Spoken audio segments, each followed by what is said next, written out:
네, 안녕하세요. 사과 반쪽입니다. 자, 오늘도 파이코인에 관해서 이야기해 보려고 영상 촬영하고 있습니다.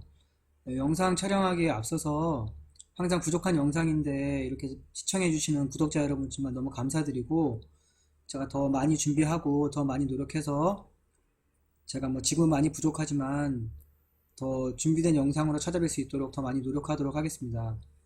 구독, 좋아요 눌러주시면 제가 영상을 제작하는 데 많은 도움이 되겠고요. 그럼 영상 시작하도록 하겠습니다. 오늘은 이 파이코인 합의 방식에 대해서 이야기해 보려고 하는데, 이 SCP에 대해서 알아보기 전에 뭐 다른 합의 방식에 대해서도 제가 잠깐 말씀을 드려볼게요. 일단 이 POW라고 Proof of Work라는 이 작업 증명이라는 이 방식이 있는데, 이건 뭐 다들 알고 계시다시피 이 비트코인에 적용되는 작업 증명 방식이에요. 그래서 각각의 PC가 뭐 복잡한 수식의 연산을 풀고 나서 이에 대한 보상으로 이제 이 블록을 이제 보상받게 되는 방식이라고 해서, 지금 뭐 중국이나 그런 데서 뭐 채굴장이라고 하잖아요. 그래서 뭐 그래픽 카드로 많은 뭐 복잡한 연산을 풀고, 그렇기 때문에 뭐 전기료도 많이 들어가서 이제 친환경적이지 않다 하는 이야기들이 많은데, 이게 이제 POW 방식을 사용하고 있는 거고, 그 다음에 POS 방식이 있어요. Proof of Stake라고 하는데, 이거는 뭐 보유하고 있는 코인의 양에 따라서 또 추가적인 코인을 받는 방식이라고 해야 되겠죠. 근데 뭐 이렇게 제가 말씀드리기 앞서서 제가 이제 부족한 지식으로 설명하는 거니까, 제가 설명하는 이런 설명들이 틀릴 수가 있어요. 그렇지만 제가 간단히 설명을 드리는 거니까, 뭐 많이 알고 계신 전문가분들이면 너그러 이해해 주시고 시청을 해 주시면 감사하겠습니다. 어쨌든 새롭게 생성되는 블록을 가지고 있는 코인 양에 따라서 받게 되는 거라서, 약간 뭐라고 하면 뭐 은행에 돈을 예치해 놓고 이자를 받는 방식이라고 해야 되나, 약간 그런 방식과 비슷한 것 같아요. 그래서 이제 보통은 지분 증명이라는 걸로 많이 이제 이야기를 하시더라고요. 그래서 이 두 방식에 대해서 제가 이제, 물론 장점도 있겠지만 저는 어차피 파이코인을 좋게 생각하는 사람이니까 단점에 대해서 그냥 제가 잠깐 얘기해 보자면, 이거는 비트코인 채굴을 하려면 채굴 장비가 있어야 하잖아요. 그리고 또 아까 얘기했다시피 POS 이 방식에서는 또 이미 발행된 코인을 가지고 있어야 되고, 그래서 제 생각에는 채굴 장비의 빈부나 뭐 이미 발행된 코인을 얼마나 가지고 있느냐에 따라서 이게 부익부 빈익빈이 발생할 수밖에 없는 구조가, 제가 보기에는 이 POW와 POS의 이 구조인 것 같아요. 그리고 이것도 뭐 단점이 될 수 있지만, 제가 생각하는 가장 중요한 단점은, 일단 채굴 장비를 많이 가지고 있고 이 발행 코인 양이 많다고 해서 이게 사용자의 증가를 담보할 수는 없는 것 같아요. 뭐 채굴 장비도 돈 많은 사람은 채굴 장비를 뭐 한 사람이 50개, 100개 가지고 있는 사람도 있다고 하고, 뭐 업체를 이용해서 뭐 채굴장을 이용하는 사람도 있고, 그 발행 코인도 뭐 돈만 있으면 충분히 뭐 자기가 10만 개든 100만 개든 살 수가 있는 거잖아요. 뭐 말이 그렇다지만, 그래서 이거는 사용자의 증가를 담보할 수 없는 이런 발행 방식이기 때문에 제가 보기에는 실생활에서 사용되는 데는 약간 좀 부족하다고 해야 될까. 그리고 블록체인 개념하고도 맞지가 않는 것 같아요.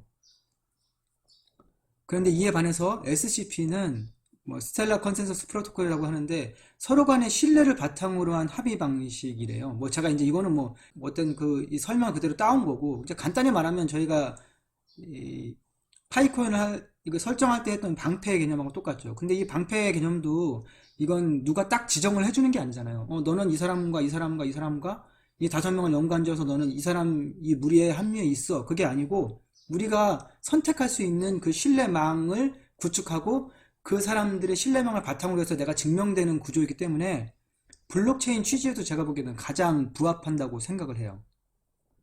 그래서 이제 파이코인이 어쨌든 SCP 방식을 어떻게 도용하고 있으니까, 제가 파이오니아에 대해서 얘기를 드리면, 일단 파이오니아가 증가하면 뭐 다들 아시다시피 채굴자가 늘어나니까 파이코인 양이 당연히 증가하게 되겠죠. 근데 파이오니아의 증가가 파이코인 양의 증가만 이야기하는 거냐?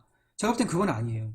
왜 그러냐 하면, 한 사람 한 사람이 또 자신만의 신뢰망을 구축하게 되거든요. 그러니까 상호 신뢰망이, 그러니까 얽히고 얽힌 이 상호 신뢰망이 확장이 된다는 의미죠. 그래서 이 상호 신뢰망의 확장을 바탕으로 해서 제가 보기엔 이 파이코인이 추구하고 있는 생태계 확장이 보다 빠르게 가능할 것 같아요. 왜? 아는 사람으로 해서 이게 사람의 망으로 이루어지고, 이 코인 양이 증가할수록 이 망이 더 확장되는 이 구조를 가지기 때문에 사람이 더 많이 모일 수 있고 얽히고 설킬 수 있는 구조를 갖고 있기 때문에 제가 보기엔 파이코인이 이 SCP 방식을 채택하는 게 정말 꼭 필요하지 않았나 생각을 해요.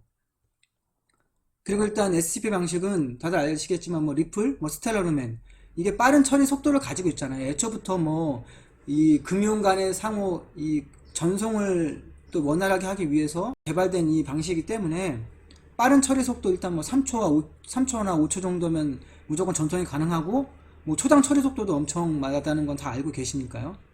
그리고 또 금융 소외계층을 주사용층으로 설계가 되어 있었어요. 처음부터 스텔라 루멘이라는 그 합의 방식이. 그래서 제 생각에는 실제 거래가 이루어지는 이 네트워크 확장에는 SCP 방식을 도용한 파이코인이 가장 최적화된 코인이 아닐까.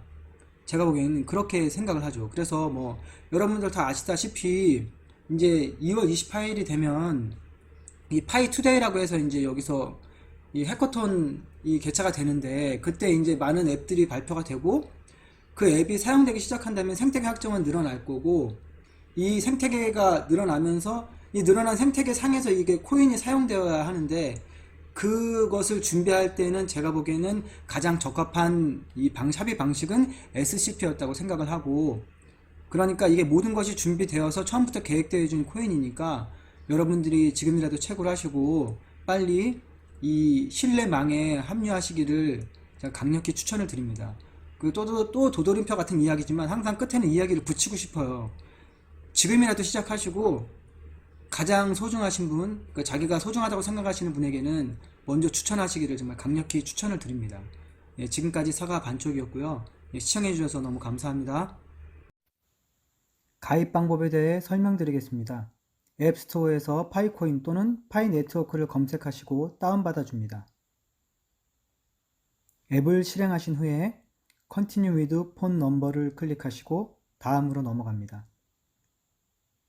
국가 설정 탭을 클릭하시고 사우스 코리아를 누르신 후에 아래 폰 넘버에는 기입창에 0을 제외한 나머지 폰 번호를 입력해 줍니다.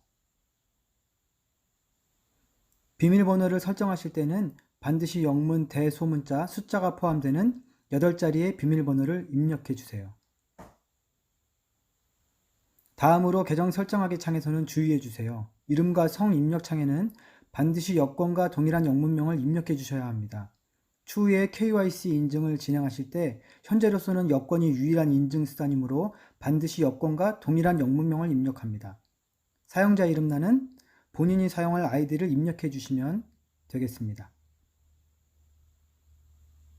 마지막으로 추천인 기입란에는 사과 반쪽 HFAPPLE를 적어주시면 감사하겠습니다. 이상입니다.